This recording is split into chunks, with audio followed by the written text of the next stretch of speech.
میں تمہیں بتاتا ہوں اس جسم کی حیثیت کیا ہے. یہ جو چمڑی ہے اس کی حیثیت کیا ہے, یہ جو گوشت و پوست ہمارے جسموں پر ہے اس کی حیثیت کیا ہے پتا ہے تمہیں؟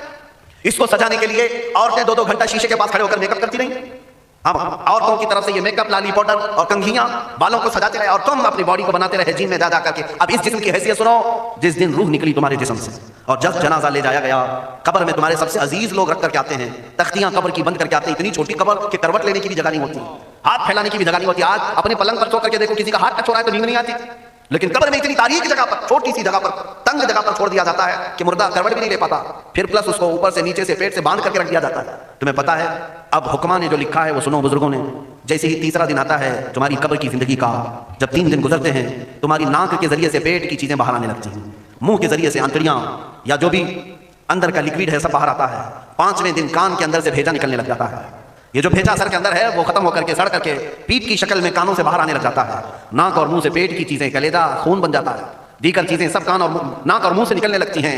اور 40 دن تو بہت دور کی بات ہے, 8ویں دن اس کا پیٹ پھٹ جاتا ہے. پیٹ پھولتے پھولتے پھٹ جاتا ہے, اور جیسے ہی پیٹ پھٹتا ہے قبر میں کیڑے پیدا کیے جاتے ہیں. تم 1000 کوشش کر لو لیکن وہ کیڑے اسی کے لیے پیدا ہی کیے جاتے ہیں, ان کی غذا ہے. وہ ناک سے نکلا ہوا گودا, منہ سے نکلا ہوا گودا کھانے کے لیے کیڑے جمع ہو جاتے ہیں, پورے جسم پر طاری ہو جاتے ہیں. پیٹ جب پھٹ جاتا ہے تو اتنی شدید تعفن والی بو آتی ہے کہ قبریں بند ہوتی ہیں, ورنہ کئی لوگ سے بو سے بیمار ہو جاتے ہیں, کئی لوگ. اور یہی ہمارے جسم کی حیثیت ہے, یہی ہمارے جسم کی حقیقت ہے.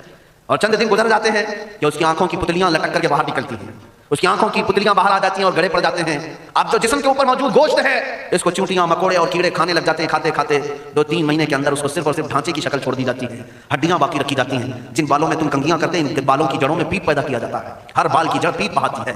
اور جن چہروں پر تم پاؤڈر لالی لگا کر کے اس کو سجایا کرتے آئینے میں کھڑے ہو کر, ان چہروں پر اللہ تبارک و تعالیٰ ایسی جھریاں پیدا کرتا ہے. یہ تو عام لوگوں کی بات, اور اگر گنہگار ہیں تو ان کے چہروں پر بچھو چھوڑ دیے جاتے ہیں, بچھو چھوڑ دیے جاتے ہیں. کئی لوگوں کی قبروں پر سانپ ان کی ناک کو ڈستے رہتے ہیں اور ان کا گودا پیتے رہتے ہیں. سانپوں کا عذاب, بچھوؤں کا عذاب, یا قبر کے عذاب کے ساتھ یہ جسم گلا دیا جاتا ہے. ہڈیوں کے سوا کچھ نہیں باقی رہتا.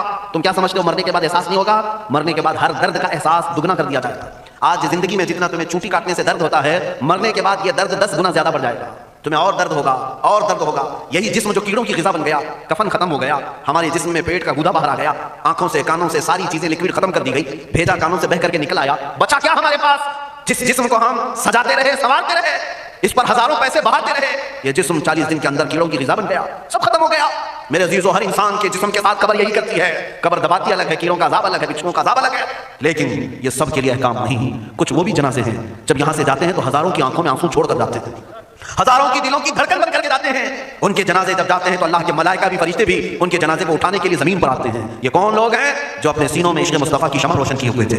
جینا چاہتے تو مصطفیٰ کے لیے, مرنا چاہتے تو مصطفیٰ کے لیے. فاضل بریلوی نے کیا خوب کہا, لحد میں عشق شہ, عشق رخ شہ کا داغ لے کے چلے, اندھیری رات سنی تھی چراغ لے کے چلے. جب قبر میں جاتا ہے ایک عاشق رسول, اسے رکھا جاتا ہے, کفن اس کا بھی ہے, جسم اس کا بھی ہے, لیکن فرشتوں سے بھی کہا جاتا ہے اسے آہستہ سے جگانا, محمد عربی کا غلام ہے, رسول پاک کا وفادار ہے. اور کیڑوں کا اس کے جسم کو کھانا تو دور کی بات, فرمایا گیا قیامت تک اس کے کفن کو بھی میلا ہونے نہیں دیا جاتا. نہ تمہاری آنکھ سے, نہ تمہارے ناک سے, نہ تمہارے چہرے سے کوئی گودا باہر آتا ہے, کچھ نہیں. میرے عزیزو, جسم تر و تازہ سلامت رکھا جاتا ہے. 1000 سال کیا 10,000 سال گزر جائیں, حوادث زمانہ بھی آئیں, لیکن اس کی قبر میں اس کا جسم سلامت رکھا جاتا ہے. اب تمہارے ہاتھ میں فیصلہ ہے کون سا جسم بنانا چاہتے ہو, وہ جو کیڑوں کی غذا بن جائے, یا وہ جس پر فرشتے بھی اتر کر سلام بھیجیں. میں نے خود میرے مرشد گرامی کے جنازے میں حاضری تھی. حضور تاج الشریعہ بدر الطریقہ رحمۃ اللہ تعالی علیہ, جس مرد قلندر نے اپنی پوری زندگی عشق مصطفیٰ میں گزاری ہے. آج تم نعرے لگاتے ہو تاج الشریعہ تاج الشریعہ, ان کے شب و روز دیکھے تھے کبھی؟ ان کی صبح اور شامیں دیکھی تھی کبھی؟ بہت پیر ہوں گے جو باہر پیر ہوں گے, اندر پیر ہوں گے, لیکن تاج الشریعہ کو میں نے اندر بھی دیکھا ہے, باہر بھی دیکھا.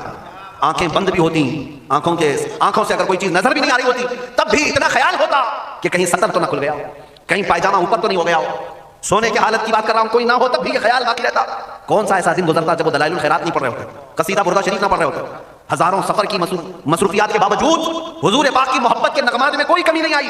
لیکن میں آج آپ کو ایک بات بتا دوں, جب انتقال ہوا وہ جمعہ کی شام تھی, اور ہمارے مردوں کو 6 گھنٹے 10 گھنٹے میں ہم کو قبرستان سپرد کرنا پڑتا ہے. 12 گھنٹے رکھ دیں تب بھی فریج منگوانا پڑ جاتا ہے, اس کے بعد قبرستان کے حوالے کر دیں. میرے مرشد گرامی کے انتقال کے بعد 48 گھنٹے رکھے گئے تھے, 48 گھنٹے رکھے گئے, اور اس کے بعد جنازے پاک کو غسل دے کر لایا گیا. یہ فقیر قادری جنازے کی گاڑی میں شریک رہا, حضرت کے قدم پکڑ کر کے میں قبر تک رہا. میں آپ کو صرف اس لیے یہ بات عرض کر رہا ہوں کہ جب گاڑی جنازے کی چلتی تھی, میں نے زندگی میں بھی حضرت کے ہاتھ پکڑ کر کے ادھر ادھر چلایا. حضرت کے ساتھ جب جانا ہوتا تو بازوؤں کو ہم تھامے ہوتے, ہم کیا چلاتے, ہمیں وہ خود چلا رہے ہوتے, لیکن یہاں برکت کے لیے پکڑے ہوتے, جو نرم و ملائم جسم تھا. میں نے وفات کے بعد جنازے میں کھڑا ہو کر کے دیکھا, قدموں کو پکڑ کر, نہ نرمی میں کمی آئی, نہ ملائم ہونے میں کوئی کمی تھی. اور جب گاڑی آگے چلتی تھی,